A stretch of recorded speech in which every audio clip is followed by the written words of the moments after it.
তো আজ হচ্ছে লক্ষ্মী পূজা। তো লক্ষ্মী পূজার দিন সকাল সকাল স্নান করে বাগানে গিয়ে ফুল, দুব্বা, তুলসী পাতা সব কিছু নিয়ে চলে আসছিলাম। আর দেখো আজকে ওয়েদারটা খুবই সুন্দর। তো স্নান পূজা তো আমার কমপ্লিট। আর এই দেখো লাড্ডুও চলে আসছিলো, যেহেতু লাড্ডু ছিল ওই দিনকার শরীর খারাপ দেখে আমাদের বাড়িতেই ও লক্ষ্মী পূজাও পালন করছে। তো যাই হোক আমরা চলে আসলাম নিচে। আর নিচে আসার পর দেখো আমি দিয়ে দিচ্ছিলাম এখানে আলপনা, যেহেতু সম্পূর্ণ বাড়িতে আলপনা দিতে হবে তো খুব দেরি হবে, তাই খুব ঝটপট করে কাজ করছিলাম। আর এখানে দেখো প্রায় দুপুর হয়ে গেছিলো, তো মা চলে আসছিলো ছাদে।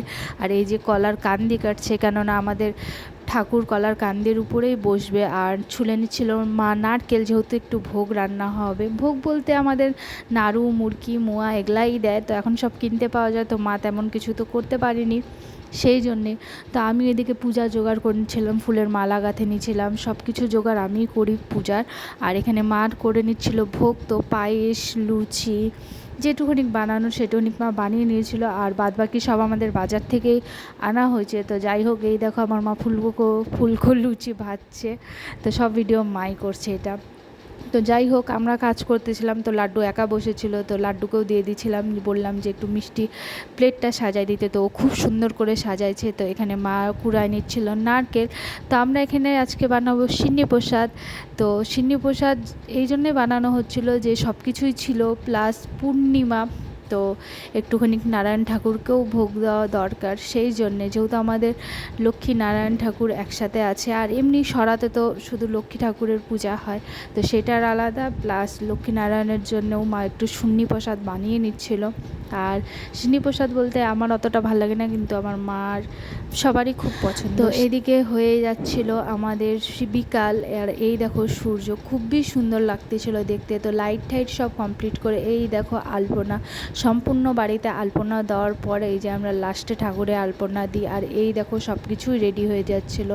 আর এই দিকে দেখো এখনও সূর্য ডোবা ডোবা ভাব, আর এই যে চাঁদও উঠে গেছিলো, পূর্ণিমার চাঁদ খুবই সুন্দর।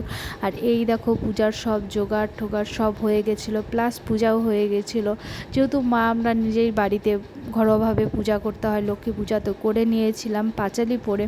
আর এই যে আমি প্রদীপ নিয়ে যাচ্ছিলাম, আর আমার মাও এখন যাচ্ছেন নিচে, যেহেতু আজকে শরৎ পূর্ণিমা আর আজকে বলে চাঁদ দেখতে হয়, ক্ষীর বানাই দিতে হয়, সেই জন্যই ক্ষীর প্রসাদ হচ্ছিলো। তো নিচে এসে দেখি এরাও চলে আসছিলো প্রসাদ নিতে, আমি ওদেরকে আগেই বলে দিয়েছিলাম। আর এই দেখো আমাদের এন্ট্রেন্স খুবই সুন্দরভাবে, আমি চেষ্টা করি, কিন্তু আমার দিদি আমার থেকেও বেশি সুন্দর আলপনা দেয়। ও বাড়িতে পূজা করছে সেই জন্য পারেনি, তো আমিও গেট টেট সব দেখাচ্ছি আস্তে আস্তে করে। তো এর ছোট ছোট ভিডিও পেয়ে যাবে যে আমি কিভাবে করছি। আর চাঁদ দেখো এত সুন্দর। তো এরাও সব উপরে চলে আসছিলো প্রসাদের থাল নিচে নেওয়ার জন্য, আর এখানে এসে হরে কৃষ্ণ কীর্তন করতে লাগছিল। তো এই দেখো আমাদের প্রসাদ ছিল অনেক কিছুই, কিন্তু যেহেতু সারাদিন আমরা উপাস ছিলাম সেই জন্য আর প্রসাদ গ্রহণ করতে পারিনি অতটা। তো চলে আসলাম ছাদে, যেহেতু আজকে রাত জাগতে হয়, কোজাগরী লক্ষ্মী পূজা, সেই জন্যে। তো রাত্রে দেখো বৃষ্টি, আমি একাই ছিলাম ঠাকুর ঘরে। তো এখন আমি প্রত্যেকটা টাইম আমি বলে দিচ্ছি, তো এখন বাজে 2টা, সেই বৃষ্টি আবার দেখো বৃষ্টি শুরু, মানে সারা রাত ধরে বলতে পারো যে বৃষ্টি হচ্ছে। আর আমি একা ওখানে, ভয় লাগতেছিল ঠিকই। তো এখন বাজে 3টা, তাও বসেছিলাম। তো এখন বাজে 4টা, চোখ মুখে জল দিছি, যেহেতু 4টার সময় আমার একটু ঘুমের আসছিলো, কিন্তু আমি আগেই জল ঠল দিয়ে দিছি।